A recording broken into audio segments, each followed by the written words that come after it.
ತಾಯಿ ಕರುಣಾಮಯಳೆ, ತಾಯಿ ಜಗದೀಶ್ವರಿಯೇ, ಭುವದೊಳಗವತರಿಸಿ ದೀನರ ಉದ್ಧರಿಸು, ಭುವದೊಳಗವತರಿಸಿ ದೀನರ ಉದ್ಧರಿಸು. ತಾಯಿ ಕರುಣಾಮಯಳೆ, ತಾಯಿ ಜಗದೀಶ್ವರಿಯೇ, ತಾಯಿ ಕರುಣಾಮಯಳೆ, ತಾಯಿ ಜಗದೀಶ್ವರಿಯೇ, ಭುವದೊಳಗವತರಿಸಿ ದೀನರ ಉದ್ಧರಿಸು, ಭುವದೊಳಗವತರಿಸಿ ದೀನರ ಉದ್ಧರಿಸು. ತಾಯಿ ಕರುಣಾಮಯಳೆ.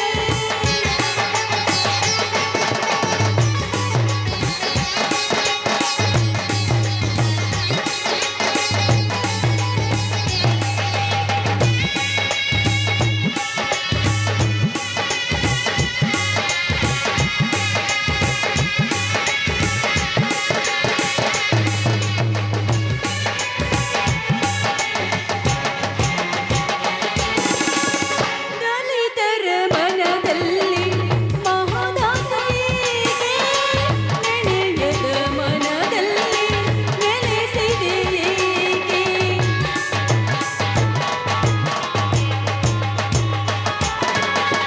ದಲಿತರ ಮನದಲ್ಲಿ ಮಹದಾಸೆಗೆ ನೆನೆಯದ ಮನದಲ್ಲಿ ನೆಲೆಸಿದೆಯೇಗೆ.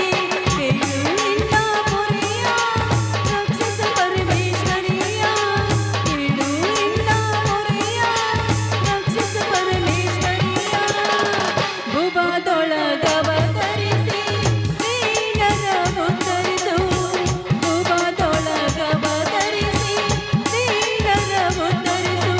ತಾಯಿ ಕರುಣಾಮಯಳೆ.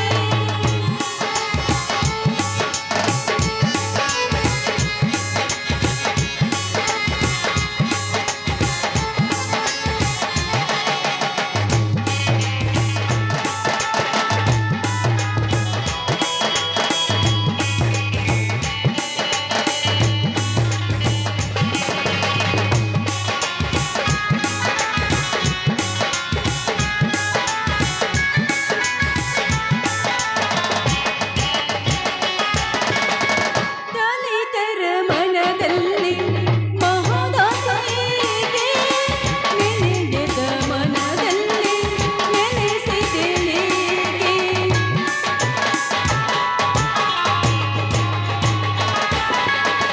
ದಲಿತರ ಮನದಲ್ಲಿ ಮಹದಾಸೆಗೆ ನೆನೆಯದ ಮನದಲ್ಲಿ ನೆಲೆಸಿದೆಯೇಗೆ. ಕೇಳು ನಿನ್ನ ಮೊರೆಯ ರಕ್ಷಿಸ ಪರಮೇಶ್ವರಿಯ, ಕೇಳು ನಿನ್ನ ಮೊರೆಯ ರಕ್ಷಿಸ ಪರಮೇಶ್ವರಿಯ, ಭುವದೊಳಗವತರಿಸಿ ದೀನರ ಉದ್ಧರಿಸು, ಭುವದೊಳಗವತರಿಸಿ, ಭುವದೊಳಗವತರಿಸಿ, ಭುವದೊಳಗವತರಿಸಿ ದೀನರ ಉದ್ಧರಿಸು.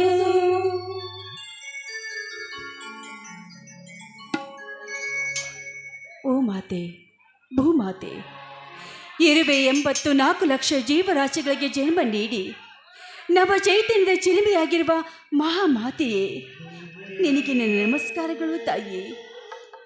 ಆಸ್ತಿ ಆಸೆಗಾಗಿ ನಮ್ಮ ತಂದೆಯನ್ನೇ ಹತನ ಮಾಡಿ ನನ್ನ ಬಾಳಿಗೆ ಕೃತಿಯಾಗಿ ನಿಂತಿರುವ ನನ್ನ ಚಿಕ್ಕಪ್ಪನನ್ನು ಮರ್ದಿಸಿ ಕಳೆದು ಹೋದ ನಮ್ಮನ್ನ ತಿರುಗಿ ಮನೆಗೆ ಬರುವಂತೆ ಮಾಡಿ ಬಡತನದ ಬೇಗೆಯಲ್ಲಿ ಬೆಂದು ನೊಂದು ಹೋಗುತ್ತಿರುವ ನನ್ನ ಪತಿ ಮೈದರನ್ನ ಉದ್ಧರಿಸಿ ಆಶೀರ್ವದಿಸು ತಾಯಿ.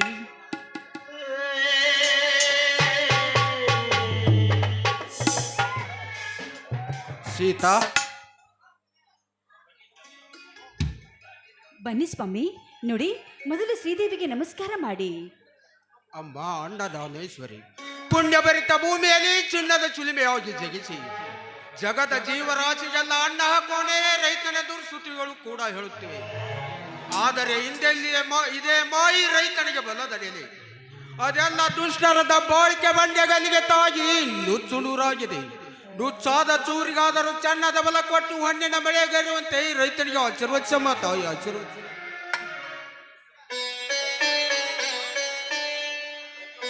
ಪ್ರತಿಯೊಂದು ಜೀವರಾಶಿಗೂ ಉಸಿರಾಗಿ ಅವರ ಬಾಳಿಗೆ ಹಸಿರಾಗಿ ನಿಲ್ಲುವಳು ಈ ತಾಯಿ. ಆದರೆ ಹಸಿ ಮನೆಯಿಂದ ಕುಸಿದೆದ್ದು ನಿಮ್ಮನ್ನು ಆಶ್ರಯಿಸಿದಾಗಲೇ ನನ್ನ ತಂದೆಯನ್ನು ಹತನ ಮಾಡಿ ನಮ್ಮಣ್ಣನ ಊರು ಬಿಡಿಸಿ ನಮ್ಮ 50 ಎಕರೆ ಜಮೀನನ್ನು ವಶಪಡಿಸಿಕೊಂಡಲ್ಲ ನನ್ನ ಚಿಕ್ಕಪ್ಪ. ಅವನಿಗೂ ಈ ದೇವಿಯ ಬಲವಿದೆಯೇ ಸ್ವಾಮಿ? ಸೀತಾ, ದೇವಿಯ ಬಲ್ಲರಿಗೂ ಇದೆ, ಎಲ್ಲರಿಗೂ ಇದೆ ಸೀತಾ, ಎಲ್ಲರಿಗೂ ಇದೆ. ಆದರೆ ದೈವದ ಮೇಲೆ ಭಾರ ಹಾಕದೆ ತಮ್ಮ ಮೇಲ್ನೋಟದ ಚಂಚಲ ಮನಸ್ಸಿಗೆ ಆಸೆ ಎಂಬ ಭಾರ ಹಾಕಿ ಹಗಲ ಚೋರರಾಗಿ ವಿರಾಜ್ಯಮಾನವರಾಗಿ ಬಾಳುತ್ತಿದ್ದಾರೆ ಆ ನಿನ್ನ ಚಿಕ್ಕಪ್ಪನಂತವರು. ಅವರಿಗೂ ಕೊನೆ ಎಂಬುದು ಇದೆ ಸೀತಾ, ಯುಗದಲ್ಲಿ ಇದ್ದೇ ಇದೆ. ಆದರೆ ಅಂಥವರನ್ನ ಮರ್ದಿಸುವ ಧೀರ ಹುಟ್ಟುವುದಿಲ್ಲವೇ ಈ ಯುಗದಲ್ಲಿ? ಅತ್ತಿಗೆ ಎಂಬಳು ನೀ ಹೆತ್ತ ತಾಯಿಯಾಗಿ ನನ್ನ ತಮ್ಮನಿಗೆ ತುತ್ತು ಮಾಡಿ ಉಣಿಸಿದರೆ ಕೈಲಾಸ ಮೃತ್ಯು ಲೋಕವನ್ನೇ ಇಲ್ಲಿಗೆ ತರುತ್ತಾನೆ. ಆದರೆ ಅವನನ್ನು ಸಿಯದಂತೆ ಬೆಳೆಸಬೇಕೆಂದರೆ ಕೈಯಲ್ಲಿ ಕಾಚಿಲ್ಲ ಚೀತಾ, ಬೆಳೆಸಲು ಬಲವಿಲ್ಲ ಚೀತಾ, ಬೆಳೆಸಲು ಬಲವಿಲ್ಲ. ಯಾಕೆ ಸ್ವಾಮಿ, ಯಾಕೆ ನಿಮ್ಮ ಕಣ್ಣಲ್ಲಿ ಕಣ್ಣೀರು? ಕೈಯಲ್ಲಿ ಕಾಸಿಲ್ದಿದ್ರೆ ಏನಾಯ್ತು? ನಾನೆಲ್ಲಾದರೂ ಕೂಲಿ ನಾಲೆ ಮಾಡಿ ನನ್ನ ಮೈದನನ್ನು ಓದಿಸಿ ವಿದ್ಯಾವಂತನಾಗಿ ಮಾಡ್ತೀನಿ. ಈ ಮಾತು ನಿಮ್ಮ ಪಾದದಾನಿಯಾಗೂ ಸತ್ಯ. ಎಂತ ದಿಟ್ಟ ಮಾತನಾಡಿದೆ ಸೀತಾ, ನನ್ನೆದೆ ಸಿಡಿಲಾಗುವಂತೆ. ನಿನ್ನ ಅಭಿಮಾನದ ಆತುರತೆ ಸದಾ ನನ್ನ ತಮ್ಮನ ಮೇಲಿದ್ದರೆ ಅಟ್ಟಹಾಸದಿಂದ ಮೆರೆಯುವ ಶ್ರೀಮಂತರಿಗೆ ಬಟ್ಟ ಹಾಕಿ ಮೆಟ್ಟಿ ಸುಡ್ತಾನೆ ನನ್ನ ತಮ್ಮ.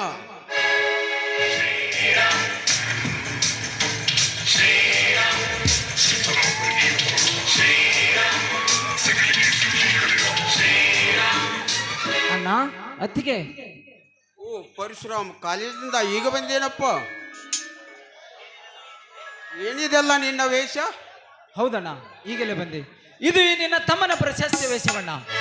ಪ್ರತಿ 3 ವರ್ಷಕ್ಕೊಮ್ಮೆ ಜಂಬಿಗೇಡಿಯ ಗ್ರಾಮದಲ್ಲಿ ನಡೆಯುವಂತ ತಾಯಿ ಆದಿಶಕ್ತಿ ಜಗನ್ಮಾತೆ ಕರಿಯಮ್ಮ ದೇವಿಯ ಪ್ರಪ್ರಥಮ ರಥೋತ್ಸವ ಶ್ರೀ ಬಸವೇಶ್ವರ ಹಾಗೂ ಅಪ್ಪಯ್ಯ ಸ್ವಾಮಿಯವರ ಕಳಸಾರೋಹಣ ಕಾರ್ಯಕ್ರಮ. ಅಷ್ಟೇ ಅಲ್ಲವೇ, ಸ್ವತಂತ್ರ ಸಂಗ್ರಾಮದಲ್ಲಿ ಹೋರಾಡಿ ನಮ್ಮೆಲ್ಲರಿಗೂ ಸ್ವತಂತ್ರವನ್ನು ತಂದುಕೊಟ್ಟ ವೀರರಾಣಿ ಕಿತ್ತೂರು ಚೆನ್ನಮ್ಮ ಪುತ್ಥಳಿ ಅನಾವರಣ ಕಾರ್ಯಕ್ರಮದಲ್ಲಿ ನಡೆದಂತ ಅಂತಾರಾಜ್ಯ ಮಟ್ಟದ ಕುಸ್ತಿ ಪಂದ್ಯಾವಳಿಯಲ್ಲಿ ಈ ನಿನ್ನ ತಮ್ಮ ವೀರ ಕೇಸರಿಯಾಗಿ ವಿಜೇತನಾಗಿದ್ದಕ್ಕಾಗಿ ವೀರ ಸಂಗೊಳ್ಳಿ ರಾಯಣ್ಣನೆಂಬ ಪ್ರಶಸ್ತಿಯನ್ನು ಕೊಟ್ಟು ಈ ವೇಷವನ್ನು ತೊಡಿಸಿ ಕೈಯಲ್ಲಿ ಕಡೆಯನ್ನು ತೊಡಿಸಿ ಸತ್ಕರಿಸಿದರಣ್ಣ ಜಂಬಿಗೇಡಿ ಗ್ರಾಮದಲ್ಲಿ. ಸಂತೋಷ ಸೋದರ, ಸಂತೋಷ. ಆದರೆ ಕೊಡಲಿಯನ್ನು ಏಕೆ ಕೊಟ್ಟರು? ಅಣ್ಣ, ಈ ಕೊಡಲಿಯ ಅರ್ಥ ಸಾಮಾನ್ಯರಿಗೆ ತಿಳಿಯುವುದಿಲ್ಲಣ್ಣ. ಕುರುಡರಿಗೆ ಕಣ್ಣಾಗಿ, ಬಡವರಿಗೆ ಬಹದ್ದೂರನಾಗಿ, ಶಿವಪಥವನ್ನು ತಿಳಿಯದ ತಿಳಿಗೇಡಿಗಳಿಗೆ ಶಿವನ ತ್ರಿಶೂಲವಾಗಿ, ಮುತ್ತೈದೆಯರಿಗೆ ಹೆತ್ತಪ್ಪನಾಗಿ, ನಿತ್ಯ ಗರತಿಯರ ಕರಳು ಕೊಯ್ಯುವ ಬಂಡ ಶ್ರೀಮಂತರಿಗೆ ಪುಂಡು ಪರಶುರಾಮಗನಂದು ಸಭೆಯ ಅಧ್ಯಕ್ಷತೆ ವಹಿಸಿದ್ದ ಎನ್ನ ಶ್ರೀ ಗುರು ಚಿಕ್ಕ ಗುರು ನಂಜೇಶ್ವರ ಮಹಾಸ್ವಾಮಿಗಳು ವಿರಕ್ತ ಮಠ ಭರತ್ನೂರು ಅಪ್ಪಾಜಿಯವರು ಈ ಸನ್ಮಾನದೊಂದಿಗೆ ಈ ಕೊಡಲಿಯನ್ನು ಕೊಟ್ಟರಣ್ಣ. ಸಂತೋಷವಾಯ್ತಪ್ಪ. ಇಲ್ಲಿಯವರೆಗೂ ನಿನ್ನನ್ನು ಓದಿಸಿ ಗರಡಿ ಕಲಿಸಿ ಎದ್ದಕ್ಕೂ ನನ್ನ ಜನ್ಮ ಸಾರ್ಥಕವಾಯ್ತಪ್ಪ, ಸಾರ್ಥಕವಾಯಿತು.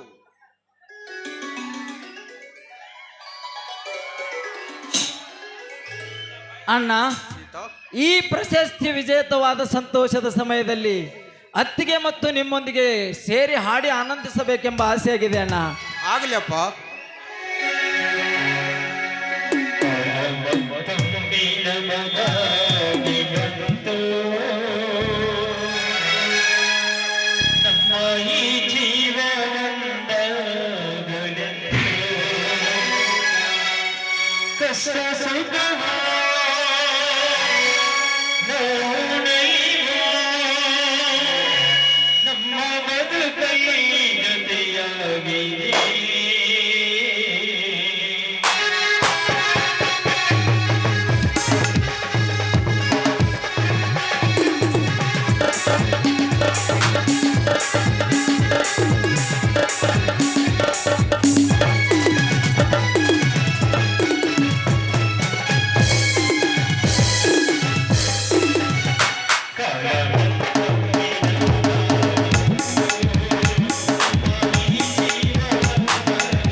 ಮೈದನ, ನಿನ್ನಂಥ ಮೈದನನ್ನು ಪಡೆದ ನನ್ನ ಜನ್ಮ ಸಾರ್ಥಕಪ್ಪ.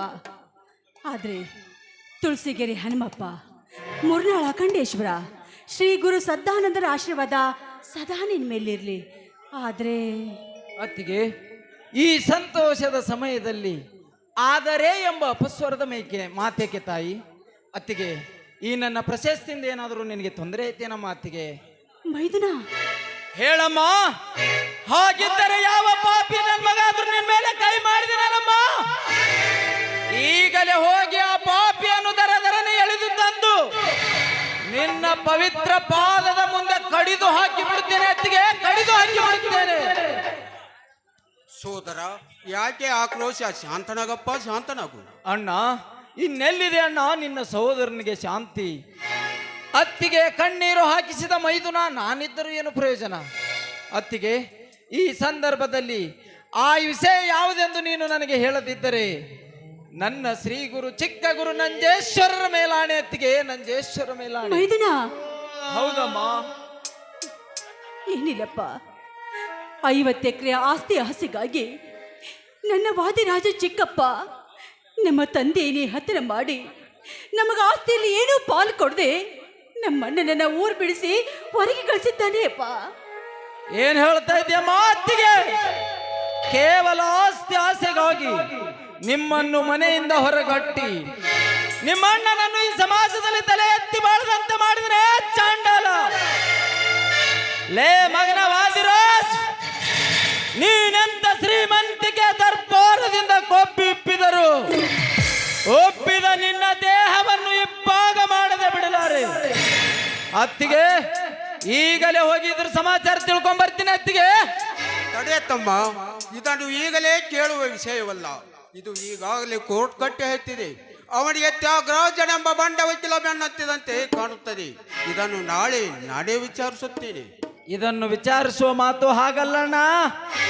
ಮದದಿಂದ ಮಬ್ಬಾಗಿ ನಿಂತ ಅವನು ಒತ್ತು ಕೇಳ್ತೀನಿ. ಅದಕ್ಕೂ ಅವನು ಬಗ್ಗದಿದ್ದರೆ ಅಣ್ಣ, ಪ್ರಶಸ್ತಿಯಿಂದ ವಿಜೇತನಾಗಿ ಬಂದ ಕೊಡಲಿಯಿಂದ ಅವನ ಒಂದೊಂದು ಅವಯವಗಳನ್ನು ತುಂಡು ತುಂಡಾಗಿ ಕತ್ತರಿಸಿ ಹಾಕಿ ಆಸ್ತಿ ಎಂಬ ರಗಾಯದ ಸೇಡನ್ನು ತೀರಿಸಿ ಬರ್ತೀನಿ ಅಣ್ಣ.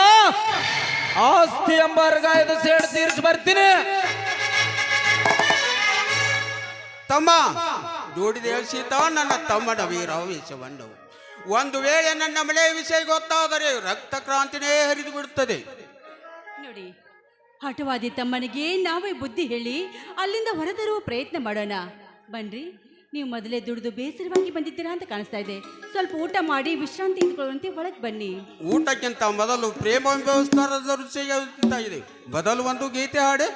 ಹಾಗೆ ಆಗ್ಲಿ ನನ್ನ ರಾಜ.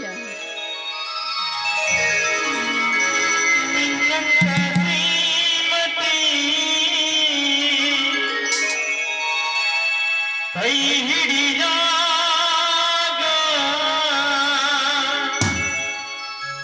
ದೀನವ